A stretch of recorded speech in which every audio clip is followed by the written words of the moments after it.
బీహార్ ఎన్నికల వేళ ఓటర్ తుది జాబితా విడుదలైంది. తుది జాబితా విడుదల కావడంతో మరికొన్ని రోజుల్లో ఎన్నికల షెడ్యూల్ విడుదలయ్యే అవకాశాలు కనిపిస్తున్నాయి. ఈ నేపథ్యంలో బీహార్లో రాజకీయ వాతావరణం వేడెక్కుతోంది. ఈసారి ఎన్డీఏ కూటమి అలాగే మహాగఠబంధన్ మధ్య తీవ్ర పోటీ నెలకొంది.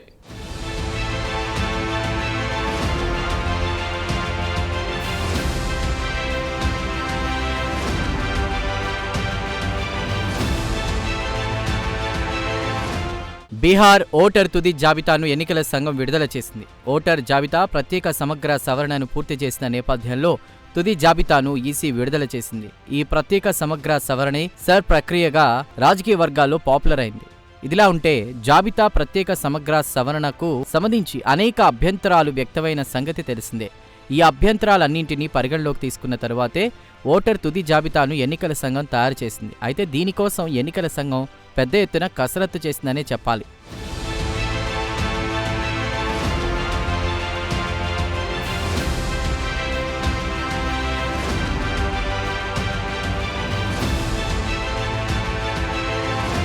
బీహార్లో 2 దశాబ్దాల తరువాత ఓటర్ జాబితా ప్రత్యేక సమగ్ర సవరణను చేపట్టారు. అయితే దీనిపై వివాదం నెలకొంది. కాగా ఇందుకు సంబంధించిన ముసాయిదా జాబితాను నెల రోజుల క్రిందట ఎన్నికల సంఘం ప్రకటించింది. అయితే సదరు జాబితాపై అభ్యంతరాలకు గడువు కూడా ఈ ఏడాది సెప్టెంబర్ 30వ తేదీతో ముగిసింది.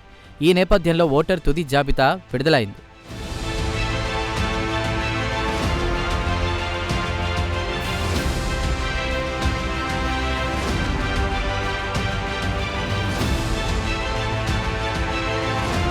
ఓటర్ తుది జాబితా విడుదల కావడంతో త్వరలోనే అసెంబ్లీ ఎన్నికల షెడ్యూల్ను ఈసీ ప్రకటించే అవకాశాలు స్పష్టంగా కనిపిస్తున్నాయి. అక్టోబర్ 2 లేదా 3వ వారంలో ఎన్నికల షెడ్యూల్ విడుదలయ్యే అవకాశాలు కనిపిస్తున్నాయి. కాగా అక్టోబర్లో ఛట్ పండుగ ఉంది. ఈ పండుగ తర్వాత దాదాపుగా తొలిదశ ఎన్నికలు నిర్వహించే అవకాశాలు కనిపిస్తున్నాయి. లేదంటే నవంబర్ మొదటి వారంలో తొలిదశ ఎన్నికలు జరుగుతాయని అనధికార వర్గాల సమాచారం.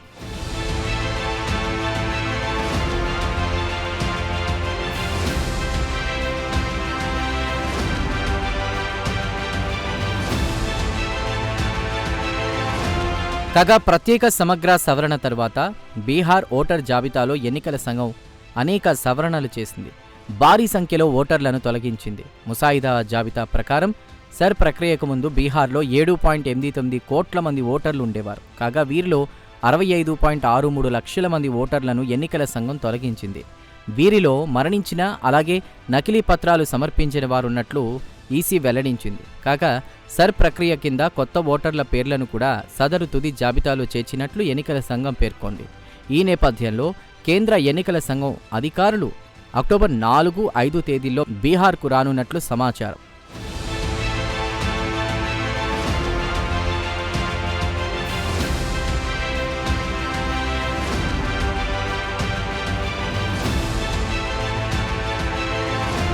మరికొన్ని వారాల్లోనే ఎన్నికలు జరగనున్న నేపథ్యంలో బీహార్లో రాజకీయ వాతావరణం వేడెక్కుతోంది. బీజేపీ, జేడీయూ నాయకత్వంలో ఎన్డీఏ కూటమి అలాగే కాంగ్రెస్, రాష్ట్రీయ జనతాదళ్ పార్టీల సారథ్యంలోని మహాగఠబంధన్ మధ్య ఈసారి తీవ్ర పోటీ నెలకొంది. కాగా కాంగ్రెస్ అగ్రనేత రాహుల్ గాంధీ ఇప్పటికే ఓట్ల చోరీ అంశంపై బీహార్లో 16 రోజుల పాటు యాత్ర చేశారు. అయితే మొత్తం 25 జిల్లాల గుండా రాహుల్ యాత్ర సాగింది. అలాగే రాష్ట్రీయ జనతాదళ్ అగ్రనేత తేజస్వి యాదవ్ కూడా ప్రత్యేకంగా యాత్ర చేపట్టారు. కాగా ఓట్ల చోరీ అంశం చుట్టూ రాహుల్ గాంధీ యాత్ర తిరిగింది. అయితే నిరుద్యోగ సమస్యపై తేజస్వి యాదవ్ యాత్ర ఫోకస్ చేసింది.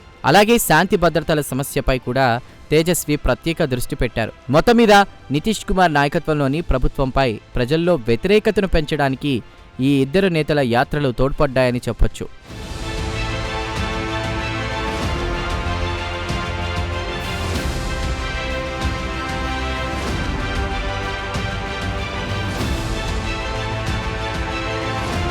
అయితే మహిళా ఓటర్లను ఆకట్టుకోవడానికి ఎన్డీఏ కూటమి తీవ్రంగా శ్రమిస్తోంది.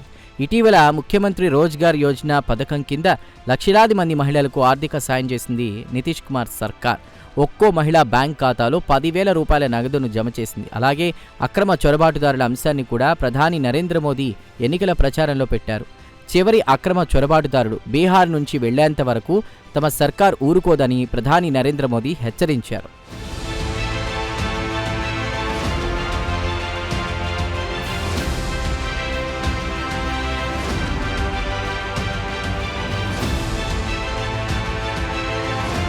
కాగా ఎన్నికల వ్యూహకర్త ప్రశాంత్ కిషోర్ నాయకత్వంలోని జన్ సురాజ్ పార్టీ కూడా ఈసారి బరిలో ఉంది. ప్రధానంగా యువతపై ప్రశాంత్ కిషోర్ ఫోకస్ చేస్తున్నారు. ఇటీవల పేపర్ లీక్ అంశాన్ని ఆయన బాగా ప్రచారంలో పెట్టారు. ఇదిలా ఉంటే ప్రశాంత్ కిషోర్ ఇటీవలే ఒక రౌండ్ పాదయాత్ర చేశారు. అయితే ప్రశాంత్ కిషోర్ పార్టీ ఎవరి ఓట్లు చీలుస్తుందో తెలియడం లేదు. కాగా బీహార్ రాజకీయాల్లో కింగ్ మేకర్ పాత్ర పోషించడానికి ప్రశాంత్ కిషోర్ ఉబలాట పడుతున్నట్లు రాజకీయ వర్గాల సమాచారం. ఏది ఏమైనా బీహార్ రాజకీయాలు వేడెక్కాయి.